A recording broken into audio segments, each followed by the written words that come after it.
Good morning, people. Right, really strange morning this morning, because in fact I've had some really rough nights with my very poorly dog, who I'm pleased to say is making absolutely amazing recoveries after her operation, far more than the vets expected, I think. So in fact, I think he's so impressed he's going to write a book or an article about it.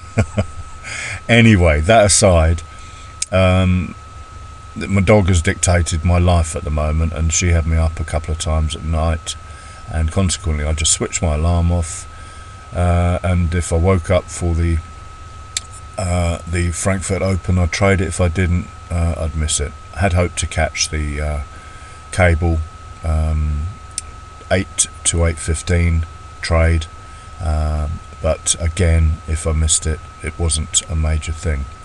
You're looking at Aussie Swiss that I did take, and I took this based on this massive 30-minute breakout here, both on the candle side of things and the more importantly now, the histogram.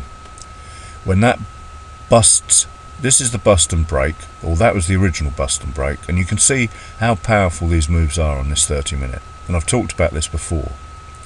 And then we've got another pullback going on here. You can see the sideways motion on the chart there. You could actually see the trend as well. Low, swing 1, swing 2, swing 3. This is accumulation, swing 4 I talk about all the time. And then the swing 5 is the tradable part. Now, I was in love with this, because if you watched yesterday's videos, you'll know the reason why.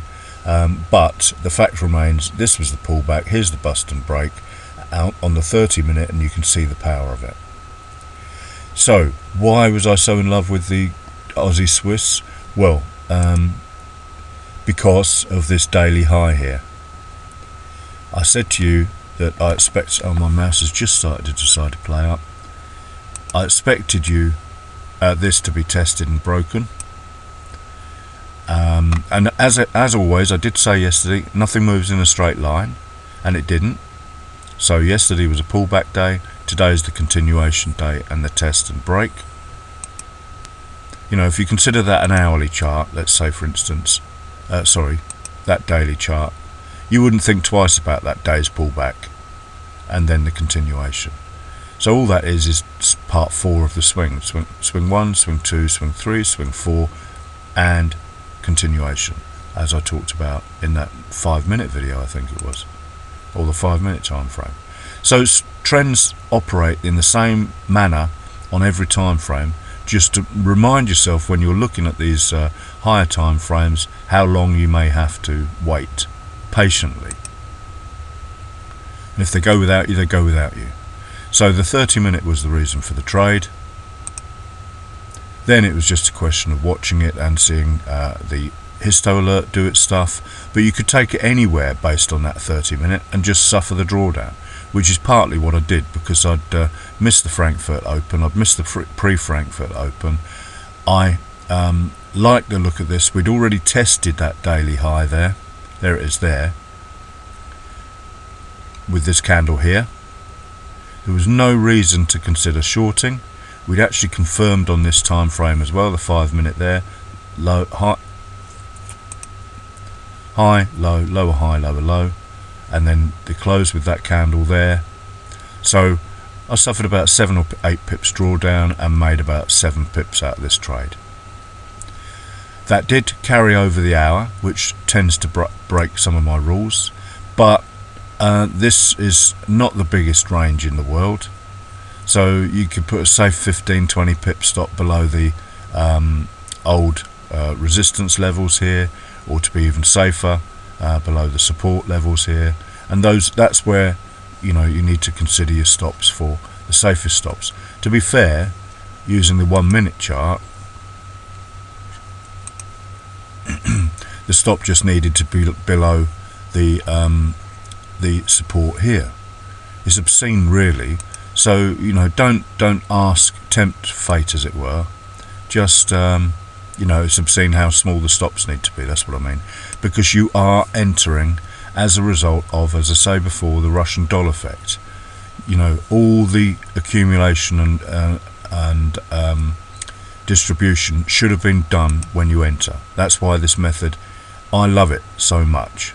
They've just run out of sellers in these uptrends, and you know, obviously the institutions are messing about, but that's why we get in at the most optimal point.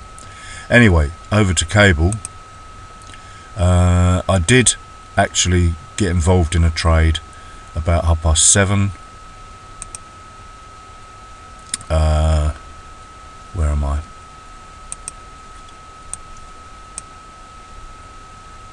There. It didn't go as quickly as I'd hoped for. Followed all the rules. You can see we're in an uptrend here, and what happened was I had to get out of the trade manually because I don't like trading across the hour. As I said, the Aussie Swiss, this was just a bonus trade. Aussie Swiss was on. I will trade, and this is my mentor used to say, and I don't mention this often, I will take multiple trades at the same time of day, because the analysis we use is solid.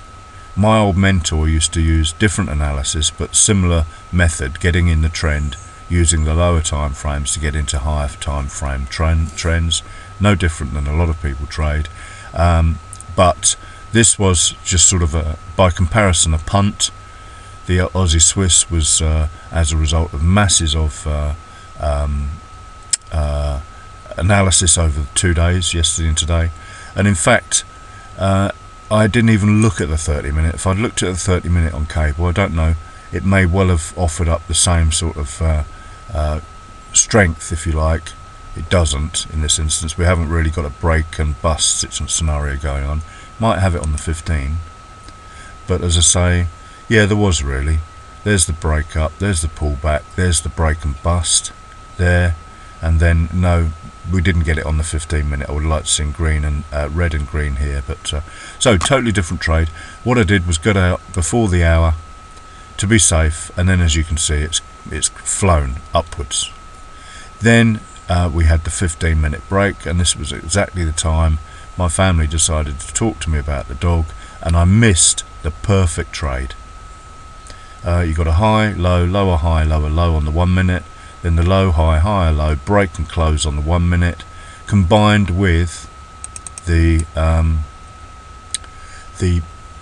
boost, if you like, above the 20 level.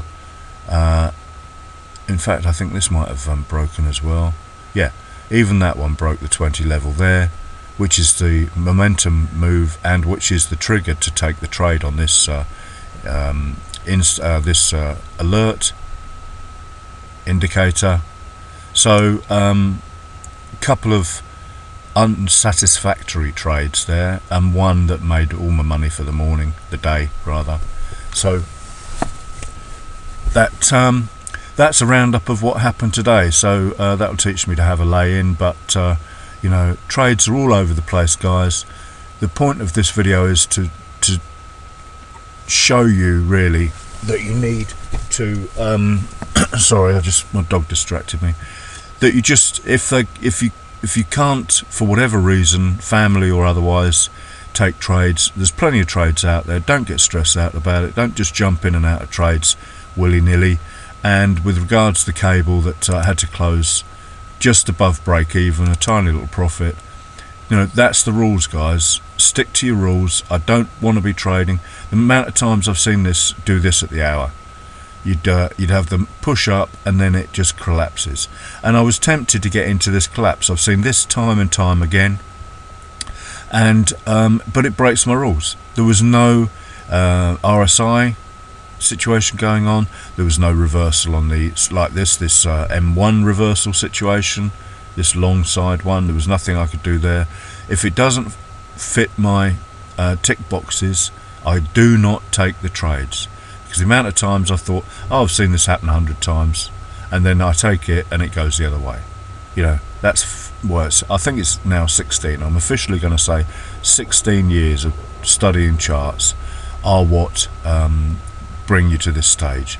Have your rules, have a strategy. If you like mine, use that, and then just you never, you know, I was reading something on Twitter last night on about, oh, how on a level of 1 to 5, how stressed are you when you enter your trades? You should never be stressed. If you've got a chart like this and that there, that is a no-brainer trade. That was 20 pips. Or more, actually. And it went up to the R1.